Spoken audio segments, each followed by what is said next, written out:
আমাদের দাবি মানতে হবে আমাদের দাবি মানতে হবে মহান মে দিবস সফল হোক মহান মে দিবস সফল হোক কথায় কথায় হুমকি চলবে না কথায় কথায় মামলা চলবে না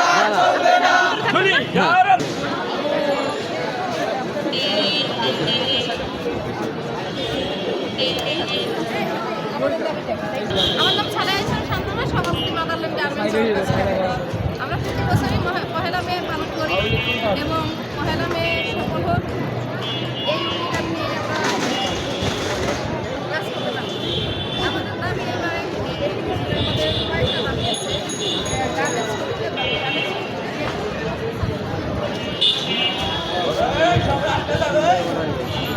সালের বাস্তবায়ন করা হোক। কারণ অনেক ফ্যাক্টরি এখনো 2023 সালে বেতন বৃদ্ধি হয়েছে, অনেকেই এখনো কার্যকর করে নাই। সকল শ্রমিকের কর্মস্থানে সুযোগ সৃষ্টি করা দেওয়া হোক।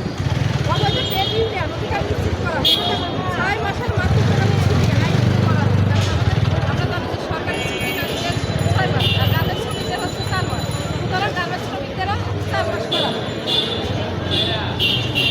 জাতীয় বার্ষিক সুনির্দিষ্ট করা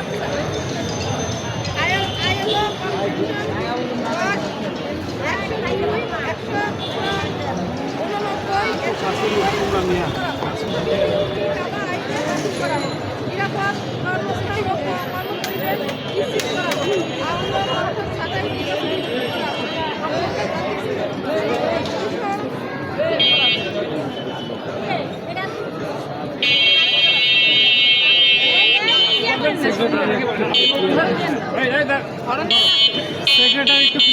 আমার নাম মাদারল্যান্ড গার্মেন্টস প্রতিষ্ঠানের সাধারণ সম্পাদক। আমরা প্রতি বছর মহান মে দিবস পালন করি। এই দিনটি আমরা আমাদের শ্রমিকদের রক্তের বিনিময়ে দিন।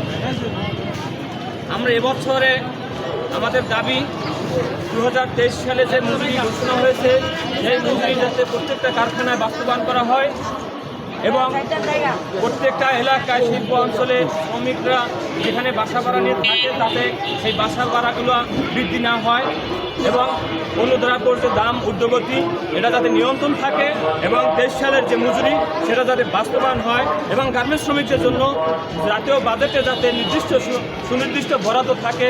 তাছাড়া গার্মেন্টস শ্রমিকদের জন্য রেশনিং ব্যবস্থা চালু করা হোক এবং তাদের জন্য চিকিৎসা সেবা চালু করা হোক, তাদের জন্য রেশনিং ব্যবস্থা সহ তাদের ছেলেমেয়েদের লেখাপড়ার জন্য উন্নত লেখাপড়ার জন্য তাদের আর্থিক সহযোগিতা দেওয়া হোক, যাতে শ্রমিকরা এদেশের শ্রমিকরা যাতে শিল্প সেক্টরকে টিকিয়ে দেশের উন্নয়নের শীর্ষে আরও নিতে পারে।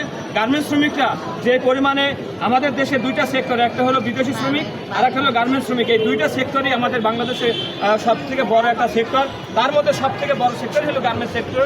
সেই জন্য বলবো যে গার্মেন্টস সেক্টরের সকল শ্রমিকদের জন্য সুনির্দিষ্ট বাজেটে যেন বরাদ্দ থাকে এবং শ্রমিকদের জন্য কর্মসংস্থানের সকল শ্রমিকদের জন্য তাদের কর্মসংস্থানের ব্যবস্থা থাকে। মাননীয় প্রধানমন্ত্রীর দৃষ্টি আকর্ষণ থেকে এটাই বলবো যাতে সকল শ্রমিকদের জন্য সুনির্দিষ্ট কর্মসংস্থানের ব্যবস্থা থাকে।